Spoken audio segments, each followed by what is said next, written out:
Da polêmica do caso da atriz Larissa Manoela, que relatou que os pais escondiam as informações a respeito das empresas, né, que eles tinham e o cuidado sobre... Peraí, calma, vou voltar, falei direitinho. Após a polêmica do caso da atriz Larissa Manoela, que relatou que os pais escondiam as informações a respeito das empresas que eles eram sócios, né, o cuidado sobre assinar contratos com cláusulas empresariais vem sendo bastante discutido. Na verdade, isso sempre foi muito importante. Aí, quando esses casos, né, ganham muita repercussão no país, aí esses temas voltam à tona para que as pessoas realmente se preocupem, porque é muito sério. Juliana Santos, bom dia para você. Quais são os cuidados, então, né, na hora de assinar esse tipo de documento? Oi, Renata. Bom dia para você, bom dia a todos que estão nos acompanhando no Manhã Cidade. Os cuidados são diversos, né?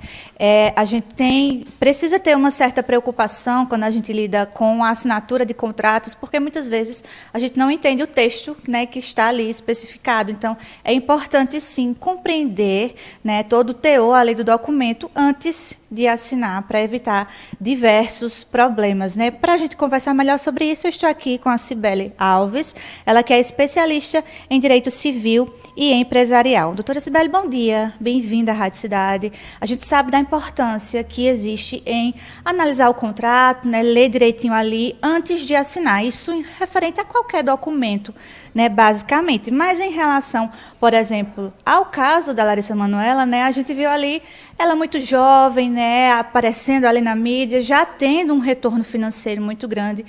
Com relação a esse caso específico dela, realmente o valor, né, que ela recebia, todo o dinheiro que entrava ali nas empresas dela, realmente tinha que ser voltado para a tutoria ali dos pais, né, já que eram responsáveis e ela era menor de idade, né? Isso mesmo, bom dia. Bom dia, Juliana. Bom dia, Renata. Veja só, em relação ao caso de Larissa Manoela, apesar dela ser menor de idade, ela pode ser sócia de uma empresa, inclusive com o percentual total das ações, a depender do tipo de sociedade que vai ser constituída.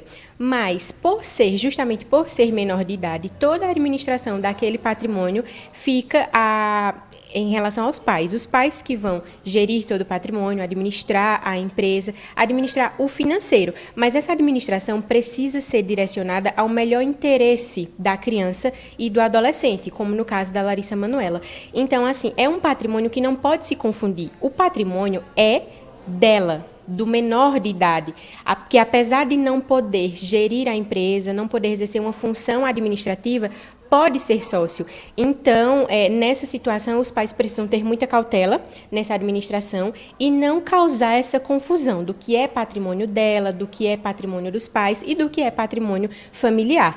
Inclusive, nesses casos em que os pais que administram os bens está crescendo muito mais o número de crianças que estão ali na mídia, que estão fazendo a abertura de empresas muito mais jovens. E isso é permitido, inclusive, pela Constituição, para garantir o direito de propriedade daquela criança. Mas, se os pais não gerirem da forma correta, levando para o melhor interesse da criança e do adolescente, o judiciário pode tomar a frente da situação e, inclusive, suspender o poder familiar dos pais e nomear um curador, um tutor especial para gerir aquele patrimônio, se aquele patrimônio estiver tendo um desvio de finalidade, que a finalidade qual seria? O melhor interesse da criança.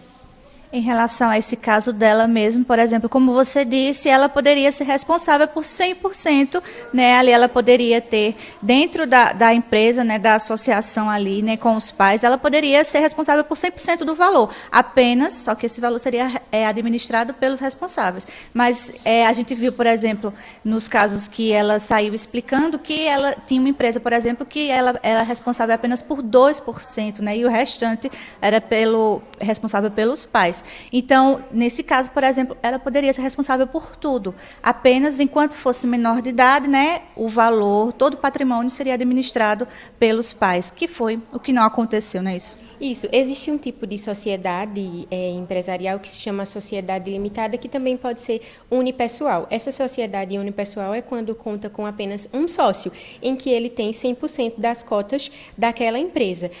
Agora, quando a criança ou o adolescente é menor e é absolutamente incapaz ou relativamente incapaz, vai depender da idade dele, os menores de 16 anos são absolutamente incapazes, que os pais precisam realmente representá-los em todos os atos da vida civil, e os maiores de 16 e inferiores a 18 completos são relativamente incapazes, que são assistidos pelos pais. Então, tem um poder de compreensão maior do que está acontecendo. Mas, nesses casos que a sociedade unipessoal, por exemplo, ou então a sociedade limitada com apenas um sócio, ela poderia, sim, ali constar no quadro societário apenas a Larissa Manoela. Inclusive, trazendo para o caso dela, durante a trajetória da carreira dela, tiveram a abertura de 3 empresas. Em uma delas, ela foi única sócia daquela empresa. Então, essa última que eles abriram, que foi o que chama-se de holding, é que esse percentual dela caiu para 2%.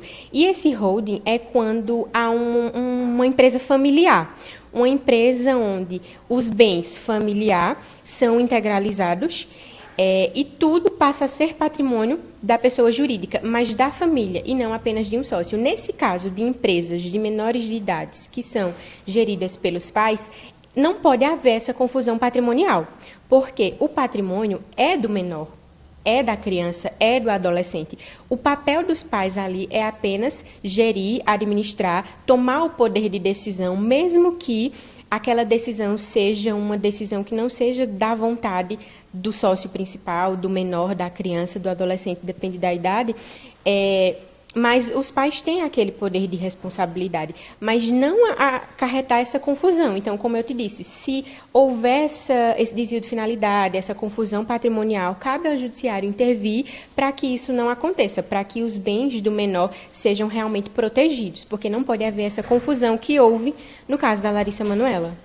E algo que a gente tem visto muito, né? São as crianças ganhando aí, crianças e adolescentes ganhando aí as redes sociais, né, TikTokers, influencers. E com relação aos pais, doutora Cibele, qual é a recomendação, por exemplo, para os pais que são responsáveis por essas crianças, né, que aparecem, que já fazem trabalhos, que já ganham um certo dinheiro ali, já estão juntando patrimônio? Qual é a recomendação, né, jurídica que você passaria para esses pais que precisam ser responsáveis, né, nesse momento pelo patrimônio dessa criança? Primeira orientação é que esses pais busquem uma assessoria especializada para que eles saibam qual o teor do contrato social, qual o teor do estatuto social da empresa, a depender da forma, da natureza jurídica que ela vai se formar, e também ter todo um cuidado no momento de administrar esse patrimônio do filho. Ensinar, né, educação financeira é o ponto principal aí dessas situações, onde você vai ensinar ao seu filho que quando chegar no momento correto, no momento que ele vai poder ter a capacidade civil suficiente para tomar as decisões sozinhos, ele vai saber administrar o bem dele. Ele precisa ficar ciente de todos os gastos, de todos os ganhos, receita, despesa, o que está entrando, o que está saindo, o que está ali acontecendo na empresa dele, principalmente naqueles que são relativamente incapazes, que são entre 16 e 18 anos, porque já tem uma compreensão maior. Os pequenininhos, nem tanto, mas a educação financeira ela começa de berço. Então, há essa necessidade de realmente saber o que consta no contrato social, saber o que consta no estatuto social. Hoje também tem a possibilidade do que a gente chama de acordo de sócios. O que é esse acordo de sócios?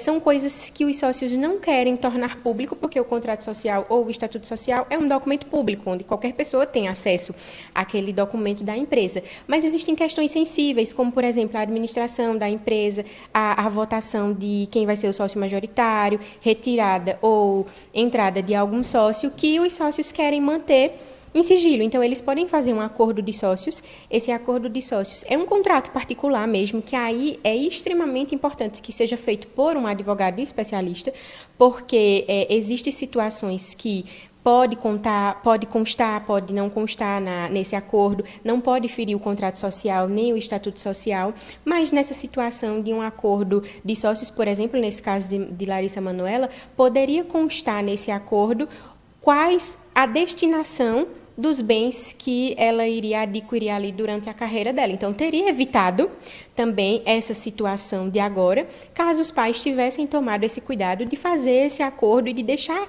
ciente e de buscar uma especialização, uma assessoria especializada para fazer esse tipo de acordo.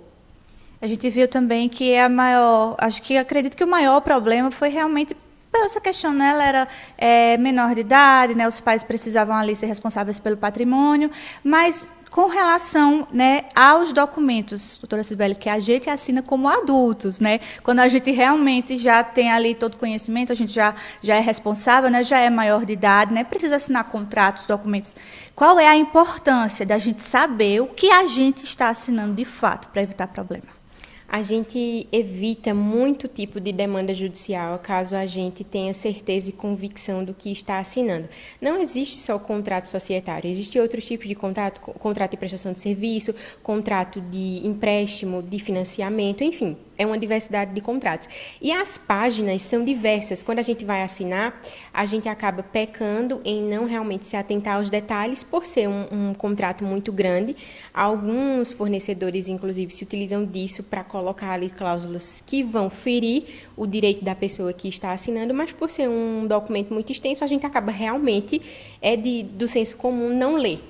Mas a importância de você ler é para que você saiba, de fato, o que você está assinando. Se tiver alguma cláusula, alguma palavra que você não entenda, é importante que você busque um especialista no assunto para que te explique, para que fique claro, para que você não tenha surpresas depois, inclusive surpresas financeiras que te prejudiquem lá na frente e que possam te levar a um prejuízo muito grande, a uma demanda judicial desnecessária, caso você tivesse buscado a orientação correta antes de assinar aquele documento.